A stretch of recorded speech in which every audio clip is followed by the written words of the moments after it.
আমি যদি আপনাকে বলি বাংলাদেশের বিখ্যাত বড় বড় ভিলেনেরা যারা একসময় ভিলেন হিসেবে নায়কদের কলিজা কাঁপিয়ে দিত, দাপিয়ে বেরোতো পুরো সিনেমা জুড়ে, শুধুমাত্র নায়করা হেরে গেলে সিনেমা শেষ হয়ে যাবে এই জন্য ডিরেক্টররা ভিলেনদেরকে হারিয়ে দিত। সেই সব লিজেন্ডারি ভিলেনরা আসলে কেউ ভিলেনই ছিল না, তারা সকলে একসময় ছিল নায়ক। সে কথাকে আপনি বিশ্বাস করবেন? ভাই লোক, আজকে আমি এমন কিছু লিজেন্ডারি ভিলেন অভিনেতাদেরকে নিয়ে আলোচনা করব যারা সবাই নায়ক হিসেবে সিনেমা করেছেন, অর্থাৎ নায়কই হতে চেয়েছিল কিন্তু পরিস্থিতি, প্রতিভা আর দর্শক জনপ্রিয়তা তাদেরকে বানিয়ে দিয়েছিল ভিলেন, এবং নায়ক হতে না পেরেও ভিলেন হিসেবে রাজ করে গেছেন সিনেমা ইন্ডাস্ট্রিতে। তো কি অবস্থায় আমি সজীব, আর আপনারা দেখেন সজীবের ডাইরেক্ট পয়েন্ট। আর আজকের পয়েন্ট হলো villains in heroes character. Number 5, Danny Sidak, cinema Superman. বিখ্যাত বাংলা সিনেমা মেশিন ম্যানের villain bionic man Danny Sidak, যিনি ভিলেন হিসেবে প্রচুর সিনেমা করেছেন। বাংলাদেশের প্রথম সুপার হিরো বলা যায় তাকে। তিনি কাজ করেছেন টার্জেন, সুপারম্যান, রোবোকপ সহ আরো অনেক সিনেমাতেই। অভিনয় জীবনের শুরুতে দু একটা ভিলেন চরিত্রে অভিনয় করলেও সিনেমাতে প্রথমে নায়ক হিসেবে অভিনয় করার পরপরই জনপ্রিয়তা পায় এবং নায়ক হিসেবে বেশ কিছু ব্যবসা সফল সিনেমাও করেছেন তিনি। কিন্তু সে তার ইমেজটা ঠিক মতো ধরে রাখতে পারেনি, যার ফলে হয়ে ওঠেন বাংলা সিনেমার অন্যতম ভিলেন। সুপারম্যান মেরে ফেলছে, আমাদেরকে বাঁচান। ঠিক আছে, আপনারা যান, আমি দেখছি। যান, আমি বলছি তোমরা চলে যাও। নাম্বার 4, সাদেক বাচ্চু, সিনেমা রামের সুমতি। অবাক হওয়ার মতো বিষয়, যাকে আমরা চিন্তামি একজন কূটনীতিবাজ, ঠান্ডা মাথার খেলোয়াড় ভিলেন হিসেবে।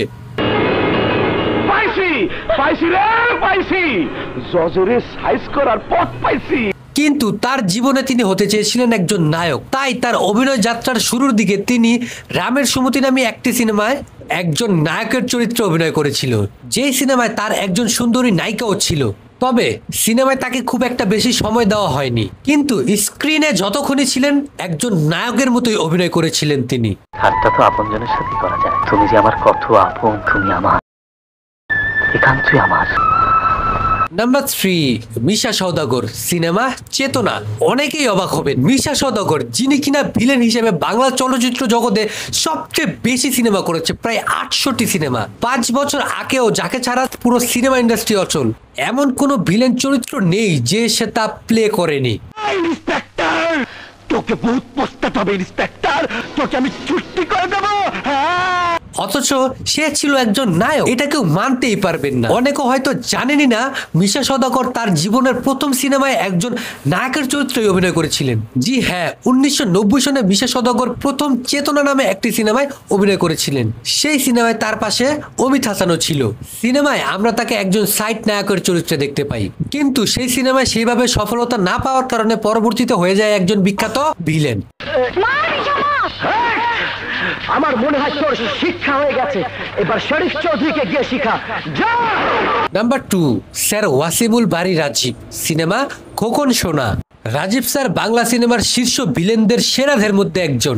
শুধু ভিলেন নয়, তিনি একজন শক্তিমান অভিনেতাও। তবে তার ভিলেন চরিত্রগুলো দেখে আমি প্রচন্ড ভয় পেতাম। তার কথা বলার ধরন, এক্সপ্রেশন, ডায়লগ ডেলিভারি জাস্ট কলিজা কাঁপিয়ে দিত।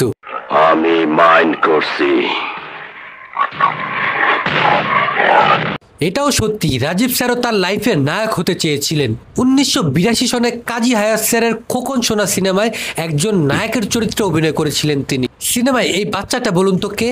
আর কেউ না, আমাদের কাজী মারুফ। যাই হোক, সেই সিনেমায় নায়ক হিসেবে সে পুরোপুরি সফল না হলেও পরিচিতি পেয়ে গেছিলেন পুরো ইন্ডাস্ট্রিতে। পরবর্তীতে ভাদ্যে সিনেমায় ভিলেনের ক্যারেক্টার করে এত পরিমাণ সুনাম পায় যে আমরা পেয়ে যাই বাংলা সিনেমার বিখ্যাত ভিলেন রাজীব স্যারকে। ভালোই হয়েছে নায়ক হতে গিয়ে ব্যর্থ হয়ে, না হলে আমরা একজন পাওয়ারফুল ভিলেনকে হারাতাম। তোমরাই আমাদের সমাজের জঘন্য রোগের আমদানি করেছো, তোমরাই আমাদের যুব সমাজকে ধ্বংস করে দিয়েছো। তোমাদের মতো লোকের বেঁচে থাকার কোনো অধিকার নেই। Number 1, Monowar Hossain Dipjol, cinema Habildar, the danger man of Bangla cinema. এমন কোন পোলাপান পাবেন না যে ছোটবেলা তাকে দেখে ভয় পায়নি। তার বড় বড় চোখ দেখে সাধারণ পাবলিক তো দূরের কথা, নায়করা পর্যন্ত মুইতা মানে ঘাবড়ে যেত। একটা লম্বা সময় ভিলেন হিসেবে নায়কদেরকে শাসন করে গেছেন তিনি। কোন সন্দেহ আছে?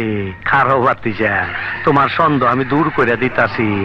মাগার চোখ বন্ধ করা পারবা না। তবে অবাক করা বিষয় হলো ডিপজলও তার অভিনয় জীবনের শুরুতে নায়কই হওয়ার চেষ্টা করেছিল। 2-3টা সিনেমায় নায়ক হিসেবে অভিনয় করেছিলেন তিনি। আমরা তাকে হাবিলদার সিনেমায় সেই সময়ের সুপারহিট হিরোইন শাবনামের বিপরীতে দেখেছিলাম, কিন্তু ভিলেন হিসেবে দীর্ঘদিন কাজ করার পরে আবারও নায়ক হিসেবে আমাদের মাঝে ফিরে এসেছিলেন তিনি, এবং নায়ক হিসেবে বহু ব্যবসা সফল সিনেমা উপহার দিয়েছেন আমাদেরকে। তুই আমার বাবাকে যেভাবে হত্যা করেছিলি, আজ আমি তোকে ঠিক সেইভাবে হত্যা করবো। তো ভাই লোক, আপনার কি মনে হয় এসব অভিনেতাদের মধ্যে সবচেয়ে বেশি সফল নায়ক হওয়ার সম্ভাবনা কার ছিল? আর আমার মতো কার নায়ক হওয়ার ব্যর্থতায় আপনি সবচেয়ে বেশি খুশি হয়েছেন, যে সে ব্যর্থ না হলে আমরা একজন শক্তিশালী ভিলেনকে হারাতাম? অবশ্যই আপনার গুরুত্বপূর্ণ মতামত আমার কমেন্ট বক্সে জানাবেন। তো দেখা হচ্ছে পরবর্তী আরো একটি ইন্টারেস্টিং ভিডিওতে। ততক্ষণ দেখতে থাকুন সজীবের ওই মিয়া চ্যানেল সাবস্ক্রাইব করুন। তো দেখতে থাকুন সজীবের ডাইরেক্ট পয়েন্ট।